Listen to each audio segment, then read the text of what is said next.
2023 সালের মে মাসে ভারতের প্রতিরক্ষা গবেষণা এবং উন্নয়ন সংস্থা ডিআরডিওর অন্যতম শীর্ষ কর্মকর্তা প্রদীপ কুরুলকারকে মুম্বাই থেকে গ্রেপ্তার করে দেশটির অ্যান্টি টেররিজম স্কোয়াড। খবরটা শুনে অনেকেই আকাশ থেকে পড়েছিলেন। ডিআরডিও এমন একটা সংস্থা যারা ভারতের প্রতিরক্ষা ব্যবস্থা এবং নিরাপত্তার সঙ্গে সরাসরি জড়িত। ভারতের সামরিক বাহিনী থেকে শুরু করে পুলিশ কিংবা রিজার্ভ ফোর্স সবারই নানা গোপন তথ্য ডিআরডিওর কাছে আছে।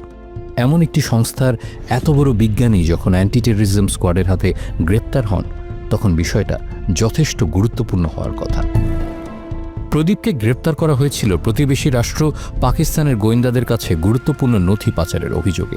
আর এই নথি পাকিস্তানের গোয়েন্দারা হাতিয়ে নিয়েছিল সুন্দরী নারীর টোপ ব্যবহার করে।